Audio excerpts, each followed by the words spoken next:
ఆంధ్రజ్యోతిలో చాలా అద్భుతమైన ఆర్టికల్ రాసిన వాస్తవంగా ఒక అద్భుతమైన లోకంలో మనం బతుకుతున్నాం.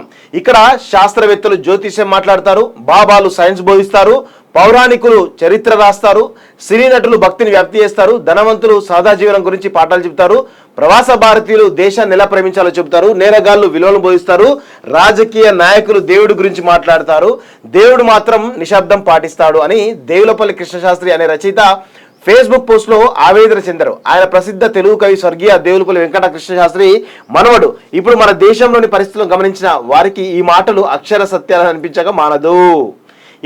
తొండముదిరి ఊసరవెళ్ళైనట్టుగానే నేరగాళ్లే రాజకీయ నాయకులుగా అవతరిస్తున్నారు. అయితే ఒక తేడా ఉంది. సాధారణ దొంగ మీ వ్యక్తిగత సొమ్మును మాత్రమే దోచుకుంటాడు. రాజకీయ దొంగ మాత్రం మీ భవిష్యత్తులో జీవితాన్ని, వ్యాపారాన్ని కూడా దోచుకుంటాడు. విచిత్రం ఏమిటంటే సాధారణ దొంగ ఎవరిని దోచుకోవాలో తానే నిర్ణయించుకుంటాడు.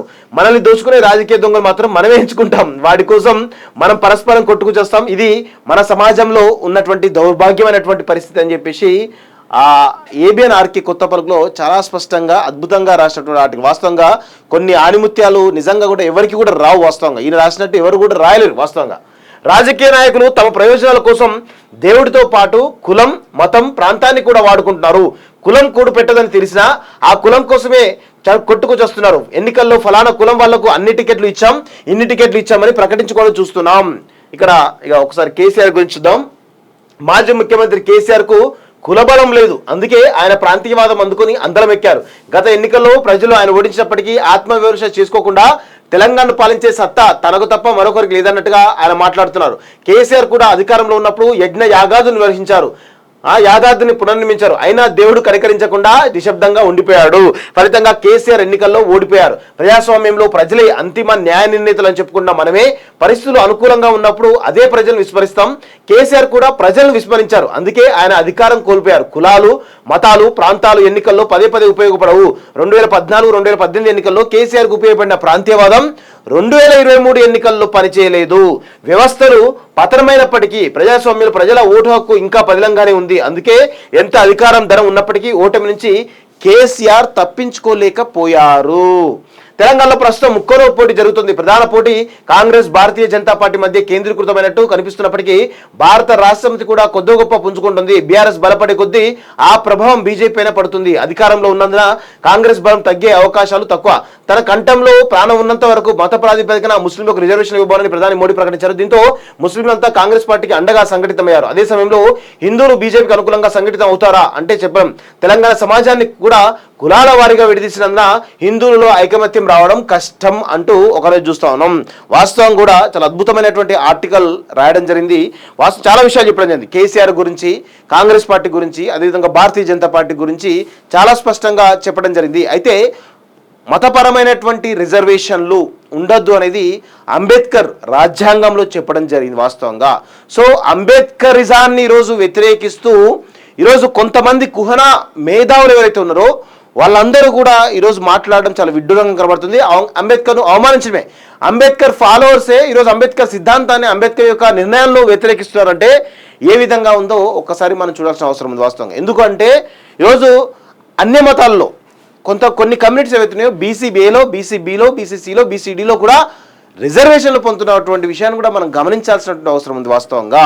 సో కానీ అంబేద్కర్ ఈరోజు చాలా స్పష్టంగా చెప్పినటువంటి దాంట్లో ఈరోజు మనం అన్ని విషయాలను కూడా క్రోడీకరిస్తే, అన్ని విషయాలు కనుక తెలుసుకుంటే మతపరమైనటువంటి రిజర్వేషన్లు ఉండొద్దు అనేది రాజ్యాంగం చెప్పినటువంటి విషయం. ఒకవేళ ఎవరైనా సుప్రీంకోర్టుకో, హైకోర్టుకో వెళ్తే కనుక ఆ రిజర్వేషన్లు కూడా రద్దయ్యేటువంటి అవకాశం చాలా స్పష్టంగా ఉంది వాస్తవంగా. ఎవరొకరు వెళ్తారు, చేసేస్తారు. మరి ఎందుకు కేసీఆర్ ఎందుకు ఇంకా రిజర్వేషన్ పెంచుతామని చెప్పేసి అన్నాడు, ఇంతవరకు పెంచలేదు వాస్తవంగా. అంటే ఆ ధైర్యం ఎందుకు చేయలేదంటే ఖచ్చితంగా సుప్రీంకోర్టులో కానీ లేదా హైకోర్టులో కానీ ఈ యొక్క కేసు రద్దయిపోతుంది. అటు కేసు ఆ నిర్ణయం అవుతుందో ఆ బిల్లు రద్దవుతుంది. కాబట్టి ఆ యొక్క సాహసం కేసీఆర్ చేయలేని విషయం కూడా మనం గుర్తుపెట్టుకోవాల్సిన అవసరం ఉంది మిత్రులారా. సో ఇది కేసీఆర్ గురించి చాలా స్పష్టంగా చెప్పిండు వాస్తవంగా. ఎందుకంటే ఆయనకు కులబలం తక్కువ వాస్తవంగా. అందుకే ప్రాంతీయవాదాన్ని ఎంచుకొని ఈరోజు సీఎంఐ 2 సార్లు గెలిచిండు, 3ఓసారి కూడా ప్రజలు విస్మరించిండు కాబట్టి ప్రజలు తిరస్కరించారు అనే విషయాన్ని చాలా స్పష్టంగా చెప్పిండు.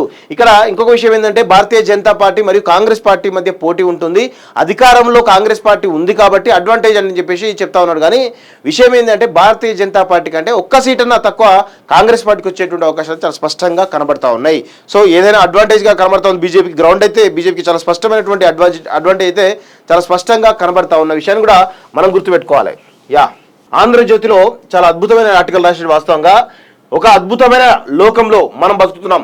ఇక్కడ శాస్త్రవేత్తలు జ్యోతిష్యం మాట్లాడతారు, బాబాలు సైన్స్ బోధిస్తారు, పౌరాణికులు చరిత్ర రాస్తారు, సినీ నటులు భక్తిని వ్యాప్తి చేస్తారు, ధనవంతులు సాదా జీవనం గురించి పాఠాలు చెబుతారు, ప్రవాస భారతీయులు దేశాన్ని ఎలా ప్రేమించాలో చెబుతారు, నేరగాళ్లు విలువలను బోధిస్తారు, రాజకీయ నాయకులు దేవుడి గురించి మాట్లాడతారు, దేవుడు మాత్రం నిశ్శబ్దం పాటిస్తాడు అని దేవులపల్లి కృష్ణశాస్త్రి అనే రచయిత ఫేస్బుక్ పోస్ట్ లో ఆవేదన చెందారు. ఆయన ప్రసిద్ధ తెలుగు కవి స్వర్గీయ దేవులపల్లి వెంకట కృష్ణశాస్త్రి మనవడు.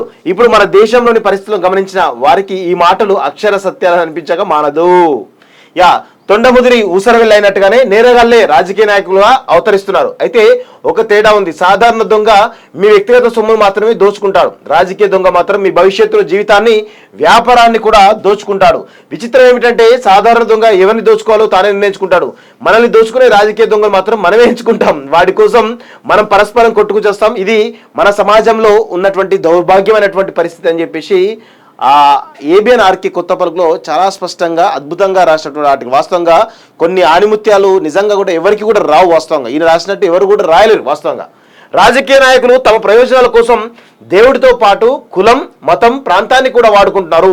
కులం కూడు పెట్టదని తెలిసినా ఆ కులం కోసమే కొట్టుకొచ్చేస్తున్నారు. ఎన్నికల్లో ఫలానా కులం వాళ్లకు అన్ని టికెట్లు ఇచ్చాం, ఇన్ని టికెట్లు ఇచ్చామని ప్రకటించుకోవడం చూస్తున్నాం. ఇక ఒకసారి కేసీఆర్ గురించి చూద్దాం. మాజీ ముఖ్యమంత్రి కేసీఆర్ కు కులబలం లేదు, అందుకే ఆయన ప్రాంతీయవాదం అందుకొని అందరం ఎక్కారు.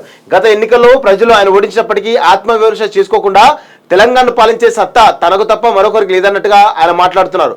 కేసీఆర్ కూడా అధికారంలో ఉన్నప్పుడు యజ్ఞ యాగాదులు నిర్వహించారు, యాదాద్రిని పునర్నిర్మించారు, అయినా దేవుడు కనికరించకుండా నిశ్శబ్దంగా ఉండిపోయాడు. ఫలితంగా కేసీఆర్ ఎన్నికల్లో ఓడిపోయారు. ప్రజాస్వామ్యంలో ప్రజలే అంతిమ న్యాయ నిర్ణేతలు అని చెప్పుకున్న మనమే పరిస్థితులు అనుకూలంగా ఉన్నప్పుడు అదే ప్రజలను విస్మరిస్తాం. కేసీఆర్ కూడా ప్రజలను విస్మరించారు, అందుకే ఆయన అధికారం కోల్పోయారు. కులాలు, మతాలు, ప్రాంతాలు ఎన్నికల్లో పదే ఉపయోగపడవు. 2014, 2018 ఎన్నికల్లో కేసీఆర్ కు ఉపయోగపడిన ప్రాంతీయవాదం 2023 ఎన్నికల్లో పనిచేయలేదు. వ్యవస్థలు పతనమైనప్పటికీ ప్రజాస్వామ్యంలో ప్రజల ఓటు హక్కు ఇంకా పదిలంగానే ఉంది. అందుకే ఎంత అధికారం ధనం ఉన్నప్పటికీ ఓటమి నుంచి కేసీఆర్ తప్పించుకోలేకపోయారు. తెలంగాణలో ప్రస్తుతం ముక్కలో పోటీ జరుగుతుంది. ప్రధాన పోటీ కాంగ్రెస్, భారతీయ జనతా పార్టీ మధ్య కేంద్రీకృతమైనట్టు కనిపిస్తున్నప్పటికీ భారత రాష్ట్ర సమితి కూడా కొద్ది గొప్ప పుంజుకుంటుంది. బీఆర్ఎస్ బలపడే కొద్దీ ఆ ప్రభావం బీజేపీ పైన పడుతుంది. అధికారంలో ఉన్నందున కాంగ్రెస్ బలం తగ్గే అవకాశాలు తక్కువ. తన కంఠంలో ప్రాణం ఉన్నంత వరకు మత ప్రాతిపదికన ముస్లింలకు రిజర్వేషన్ ఇవ్వాలని ప్రధాని మోడీ ప్రకటించారు. దీంతో ముస్లింలంతా కాంగ్రెస్ పార్టీకి అండగా సంఘటితమయ్యారు. అదే సమయంలో హిందువులు బీజేపీకి అనుకూలంగా సంఘటితం అవుతారా అంటే చెప్పడం తెలంగాణ సమాజం